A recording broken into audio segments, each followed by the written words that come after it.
What's up, everybody? It's Stephen Williams, founder and president of the creditrepairshop.com here at my home office. I wanted to make this video about don't pay a debt collector until you learn this. I've made other videos on it, but I see people still falling into the traps, and I don't see people really talking about, these solid strategies that you can use to not have to pay a debt, to figure out even if you have to pay a debt, even if that debt is legally yours, there are things that must be checked to make sure that you legally have to pay it.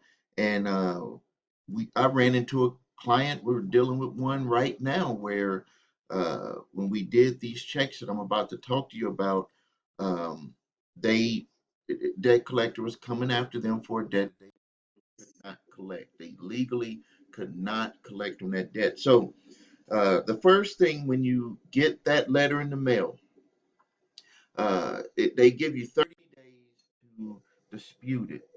And I think what happens is everyone gets kind of confused because what they'll do is they'll first put at the top the information debt, and that's what everyone is really paying attention to. They're like, oh man, this collection that from this creditor for a long time ago. If you can figure out who it's from, it's usually in one of the top corners.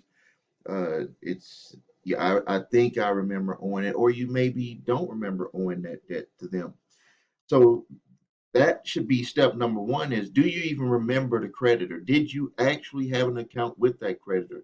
Because we've had situations where people never did business with a creditor. There's a young lady in Las Vegas where there's three accounts from that three credit cards, and she never signed and did anything with those companies. And it was someone who stole her information from an address that she lived at, where she forgot to forward the mail to her newer address. They used it and got three credit cards. She never did anything with it. But because she didn't respond when they sent those collections, she didn't know. She was like, I never did this. Yeah, it's in my name, but I never had these accounts. She didn't respond. They came after her with for the money. Now we're working backwards to stop them from being able to try to do anything. And the thing about it is why you want to stop that at the beginning and not disregard that letter is because it starts a steamroll of things that they can legally do, like place it on your credit. When you don't respond in the 30 days, and I get a lot of comments where they say, people on YouTube say, I have a collection, I got it in the mail, but it's not on my credit yet.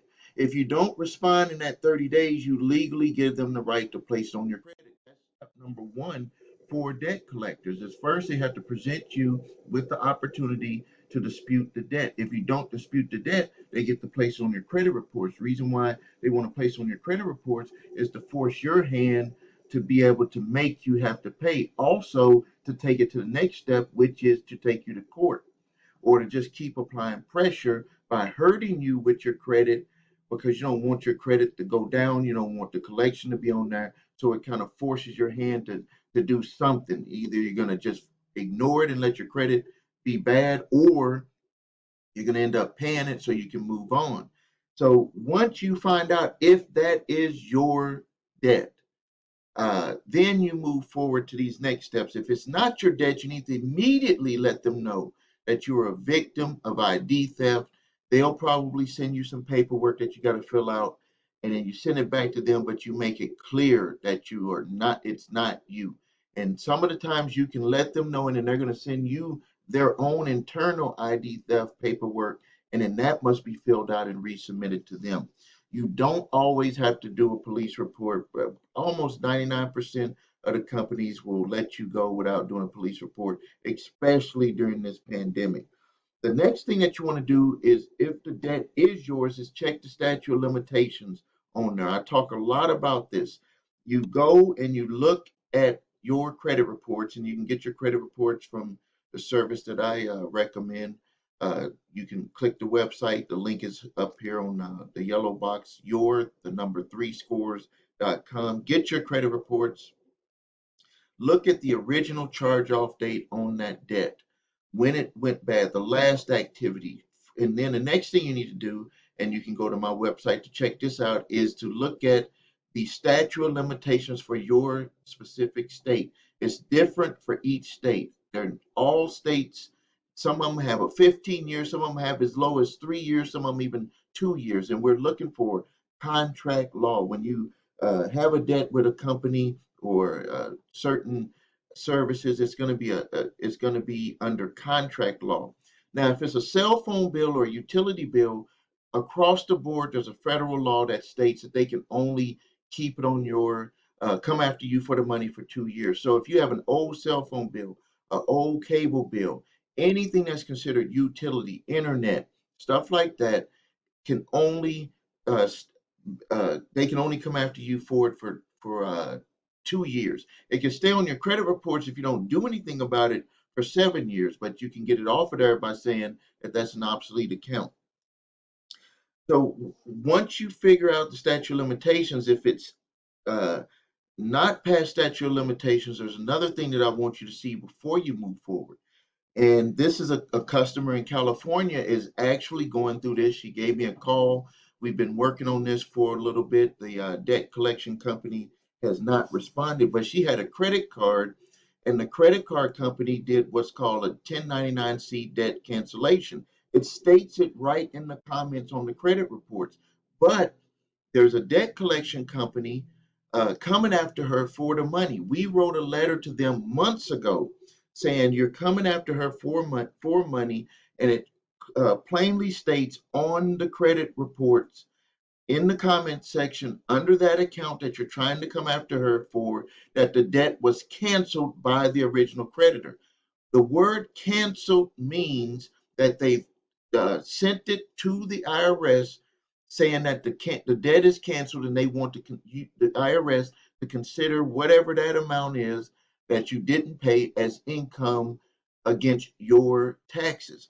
So the debt collection company hasn't responded for the last few months, and then so we're going to resend out that letter again. What we're looking at is that they're probably trying to either disregard it, or they're like, hey, we can't even come after her for this. And they just didn't send a letter saying that they're going to stop or cease all collection activities. So watch out for that. It'll say canceled, canceled debt. That means that it was sent 1099 in the mail from the IRS saying that you have additional income from an original creditor, usually a credit card company, saying that they canceled the debt. When they cancel debt, no one, not them, anyone can ever come after you for that debt. And then you can get that account released off of your credit reports by saying it's an obsolete account because you've paid 100% of it, so to speak, when they did the cancellation of the debt. Also look on there to see if it says sold, if it was sold, because you're going to need that information when you prepare for the next step, which is to do a debt validation.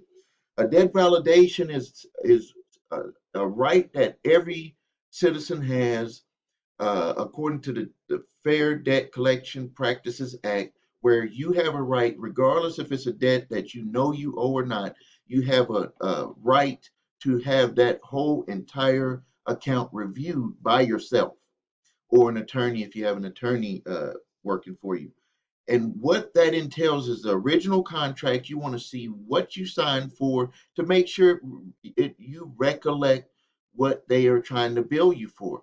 There's been plenty of times where people have signed for stuff, and then when or they've gotten services, and then when they got the original contract, they're like, I did not remember doing this here. I want to dispute this line of information that you're charging me for. We're seeing that a lot with car dealers where they throw in all of these extra things that you're really not aware of, and they do it at a time where you're more focused on signing the paperwork to get the car because you've been sitting there for hours. People, these people can, companies can sneak these things in. So you want to make sure that the original contract is what you recall.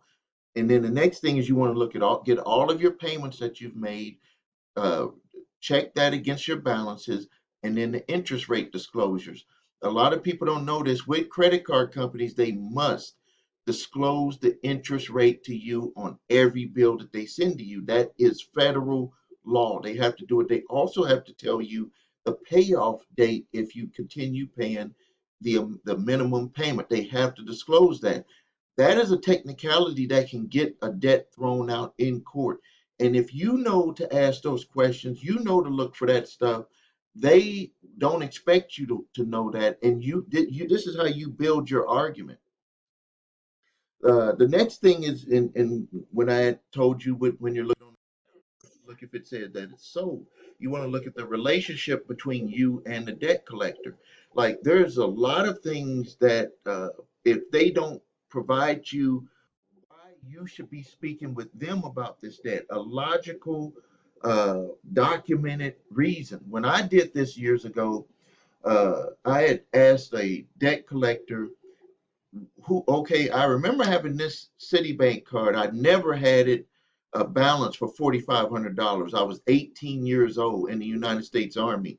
They would not give me that kind of money. I was only making $600 a month total is when I was in the Army. And you're telling me that I spent $4,500. What they did is they had ballooned that up over the years. And if I had just known about the statute of limitations, I would have never had to pay that debt because they came after me years after the statute of limitations. But when I asked for the relationship to prove to me who and why I should be talking to you about this, yes, you're a debt collector, but tell me why. And what happened, I was in court and I asked the judge. The judge said, do you owe this money? And I said, I don't owe that amount of money, but I might owe some money. I remember having the card. But I need to know, and I had just accidentally said the right things. I said, number one, who is this company that's collecting? I remember having it with a credit card company. I'm not going to mention the name so the video won't get flagged. But I said, I remember having it with this credit card company. And I was in the Army and I didn't make no kind of money to owe someone $4,500. And he looked right over at the debt collector and said, okay. And the debt collector said, I need more time. When we came back to court, he had a stack. Well, they sent me a stack because they didn't even have it where they individually bought my account. They bought thousands of accounts and they blacked out all of them except for mine. It was one little line with a credit card number and my name. They sent me, it was like this thick. And when we went to court, I knew something was up because the debt collector, he probably thought I was going to say that this is against that this was against the statute of limitations. I didn't know it at that time. So what I did is I asked the judge, I said, I want to talk to him privately and work something out to get this over with. We went in the room. It was $4,500. I came out. I negotiated with him, and this is me, 20-something-year-old me negotiating, and settled it for $500, which was still probably $450 more than what I had ever charged on that card. I believe that card was $150 was my credit line. But I learned something in that. So what it was that was a process that I learned so I could share it with you. And so when I ask for all of that information, it kind of backs them up into a corner because they don't want you to ask the wrong question and ask the wrong question of the judge because they will throw that out. If I would have knew about the statute of limitations, we wouldn't even have to talk about the debt. If I would have known to even go further digging deep into about the interest rate that they were trying to charge on that, because what it was they're going to take it and they're going to try to say it was 18% interest for a number of years that I didn't pay it. They added that on, not the credit card. That was illegal with what they had did. The other thing, statute of limitations from the state that I had gotten that card. I was in Texas. There's a 3-year statute of limitations, and I would have never. I could have said I was at that location. I got the account at that time, and the account went bad when I was at that time in that state, and I would have been able to push, and I believe the judge would have allowed everything to be going on from the previous state that I was in, because the debt collector, what they do is they find you in the state that you're in, and so they try to go off of the laws that the state that you're in, but technically they can't do that. They have to actually go with the rules of the state that you're in. We've seen this even with people that have committed violence against other people, where they use the rules of when they committed it, of the age that they were. They didn't even actually use it for the age that they were at now, years later, unless it was something, where someone got killed. So now, let's just say everything checks out. You're going to have to pay this debt. Let's look at some strategies to not have to pay that you might fall into. My top four is: number one, if you're on any type of disability income or considered disabled, uh, you could actually, if you're disabled, and I want to even put this ahead. When before you even do a debt validation, you should probably look at these two, because you could stop a debt collector right in their tracks. Is number one, if you're on any type of disability or you're disabled, debt collector knows they won't be able to collect anything, even if you owe the debt. Yes, they might proceed and get a judgment. Yes, it's going to be on your credit, but you can work on that stuff later, but they won't be able to take your money. The next thing is, if you're on SSI, where you're not disabled, but you're, for some reason you're on SSI income, they cannot take that money. If you're retired, you got a 401k or some sort of retirement income, they cannot take that money. And then the next one, where most people will qualify for, and this is the one that the debt collectors do not want you to know about, which is every state has what's considered a poverty guideline. Now, you're not necessarily in poverty, but what it is they will give you a worksheet and they will say, fill this out, because this is going to determine the amount of money that a debt collector can garnish from your wages if they end up getting a judgment and going after a garnishment. A lot of people don't know this, and we've saved a lot of people from being able to get garnished, and actually have been able to get them their money back if they've been getting garnished. Is that when you fill out that worksheet, it's going to ask you a lot of information, but they hide something from you. But it is usually on the sheet, which is there is a certain income. Every state is kind of different, but there's a certain federal guideline on the income and state guidelines on the income on garnishing people. In my state of Wisconsin, they call it a poverty guideline worksheet. They allow you to make a certain amount of money, and they count in how many dependents you have. So for every dependent that you have, they minus off of your income. And so you might be able to be garnished if it was just you, but because they're allowing you to throw in your dependents, and dependents can be children, it could be if you're taking care of a parent or a relative in your home, a provable dependent, they will knock that off, and that will pull your income down on the availability of you being able to get garnished.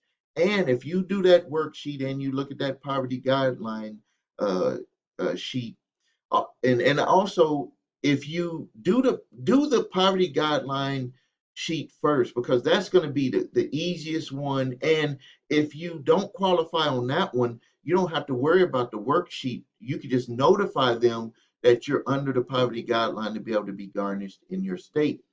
Um, but you want to make sure that you do that, because if you don't, you could end up being garnished. And another thing, if you're already being garnished and you wasn't aware of this, you can go back and do the worksheet, go back and get the poverty guidelines for your state. And if you are being garnished and you did not fall where if you fell under the poverty guideline, they have to give you your money back. They have to. And the crazy thing about it is that the debt collection companies do not fight. We've seen it where we've submitted information, or a person, use the information that I'm telling you right now, submitted it to the debt collection company with the proof of the guidelines for the state, and they will give the person their money back and cease all garnishment activity. They will cancel out the garnishment. So this is very valuable, and debt collection companies just don't expect people to know this. They just expect people to not answer their phone and to just run from them. And then when they go to court, just stand there and say, yes, it was mine, and get the judgment, or not show up and get the default judgment, and they just get snowballed. But you have rights if you just do the work. And the thing about it is that people start to quit. They get frustrated. They think that this is an overnight solution. It's not. But when you have the solution, you might feel like it was overnight, because it's empowering. You have power. Uh, Another thing too is, when debt collectors call, answer that phone and ask them to send everything to you in writing, no matter what they say. Don't answer any questions about your job, none of that stuff. You have a right not to. Get that information in the cease all calls to you. You have a right to do that. Tell them to only communicate with you by mail, because you're going to need that proof. If you everything that they're sending to you and everything you send to them, you're going to need that proof if you end up going to court.